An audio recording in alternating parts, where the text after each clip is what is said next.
Your mind is lying to you right now. Not in some conspiracy theory way, but in a much more personal, much more devastating way.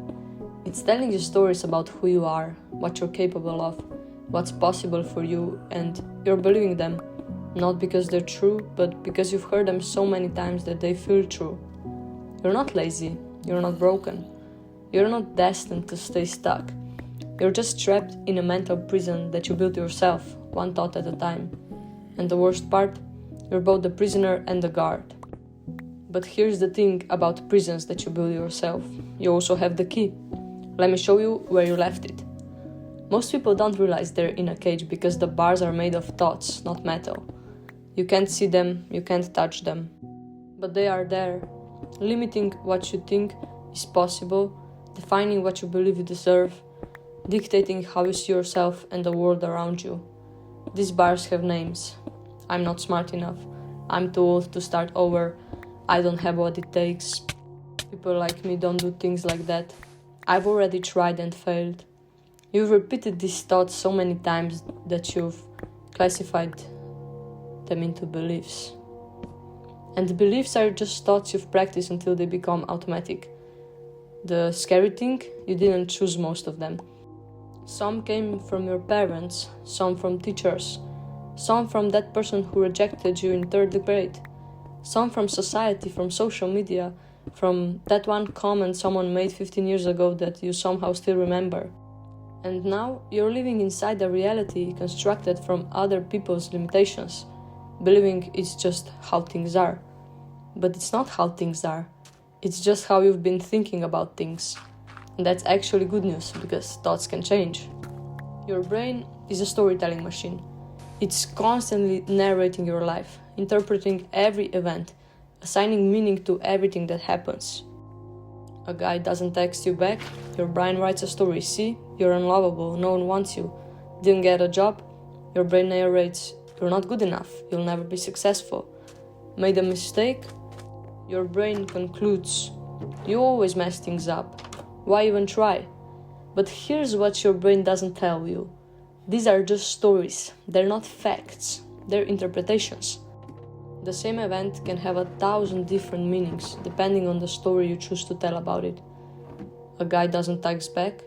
Maybe he's busy. Maybe he lost his phone. Maybe you dodged a bullet with someone who doesn't prioritize communication. Didn't get the job. Maybe you weren't the right fit. Maybe something better is coming. Maybe you learned something valuable from the process. Made a mistake? Maybe you're learning. Maybe you're growing. Maybe you're human. Your brain defaults to the negative story because it's trying to protect you. If it assumes the worst, it thinks you'll be prepared. If it keeps you small, it thinks you'll be safe. But protection is not growth. Safety is not freedom. And you can't build the life you want from a foundation of fear-based narratives. Here's the real trap. You've identified with your thoughts so completely that you think you're them. When a thought says, I'm anxious, you believe that's who you are. An anxious person. When a thought says, I'm not creative, you accept it as a fact. A non-creative person. When a thought says, I can't do this, you don't question it, you just believe you can't. But you're not your thoughts.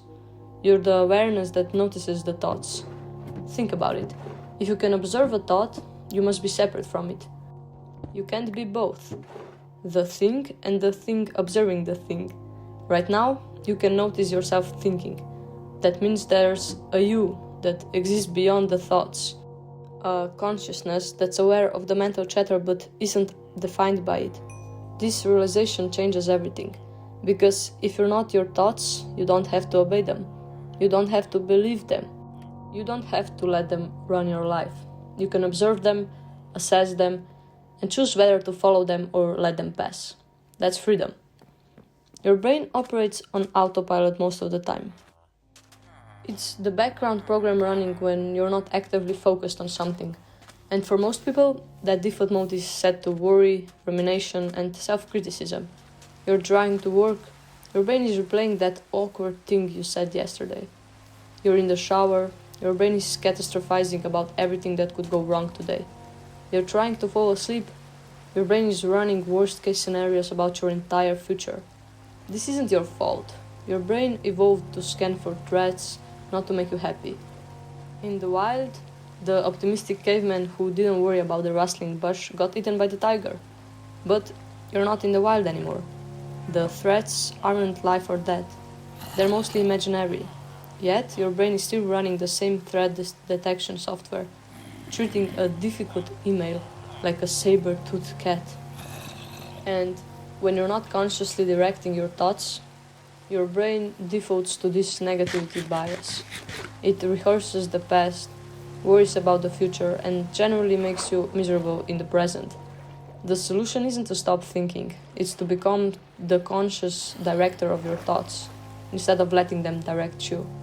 The first step to freeing your mind is noticing what's actually happening in it. Most people go their whole lives without ever really paying attention to their thoughts.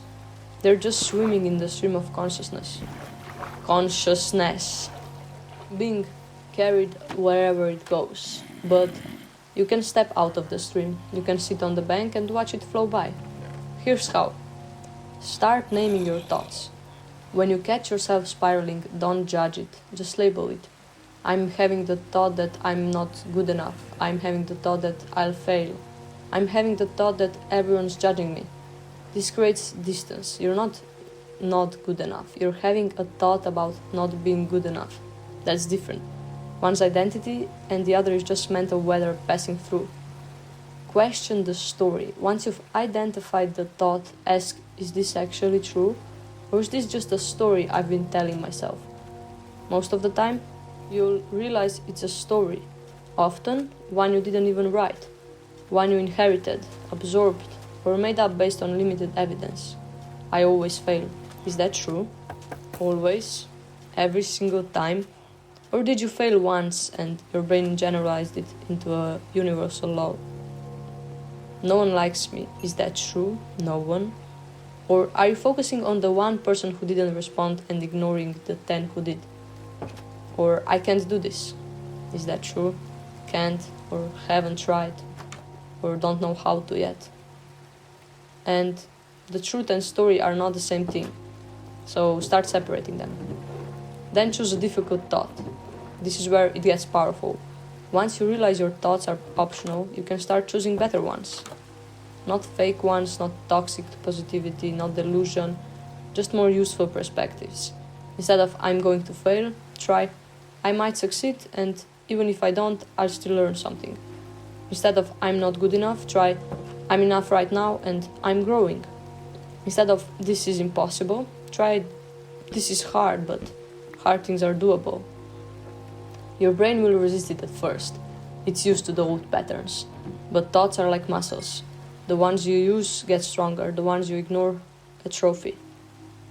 Most people are walking around carrying mental weight they don't need.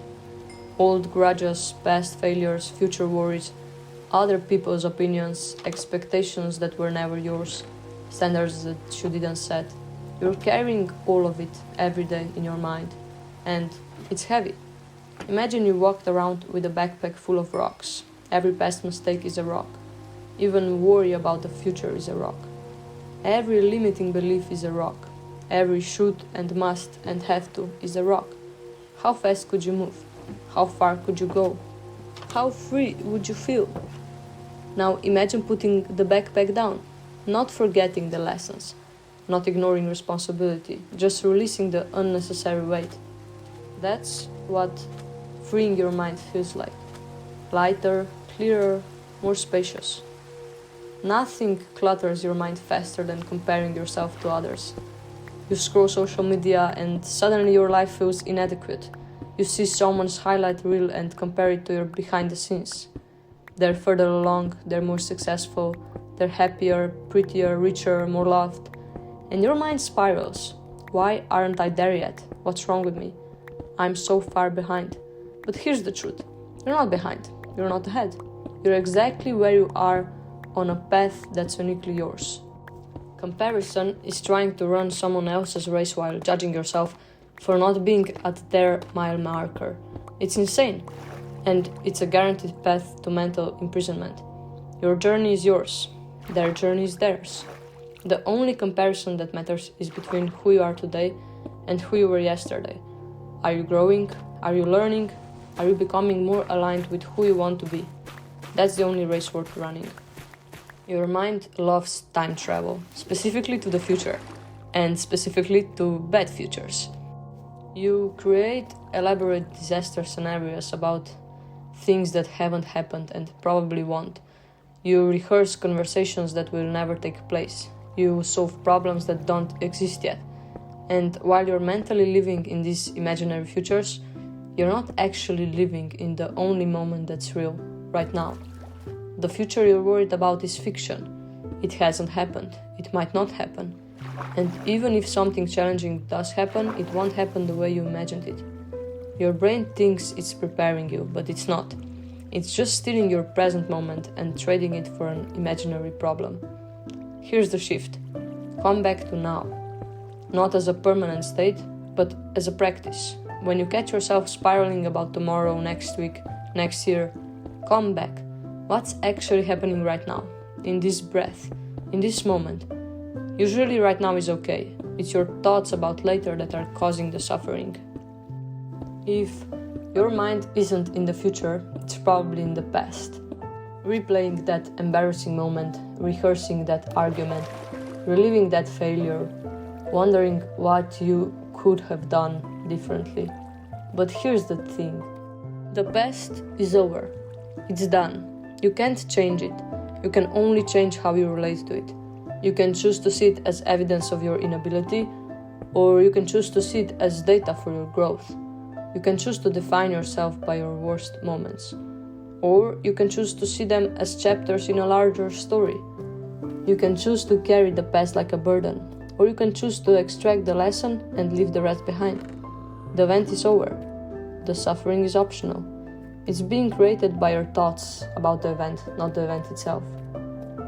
Freeing your mind isn't a one-time thing. It's a practice, a daily choice. Every day you're going to have negative thoughts, limiting beliefs, fear-based narratives. That's normal, that's being human. The freedom comes from not believing every thought that shows up, from creating space between the thought and your response to it. Here's what that looks like practically. Notice without judgment. Oh, there's that thought again about not being good enough. Create distance, like I'm having the thought that I'm not good enough, but I'm not that thought. Then question it. Is this actually true? Or is this my brain doing its protection thingy? Then choose differently.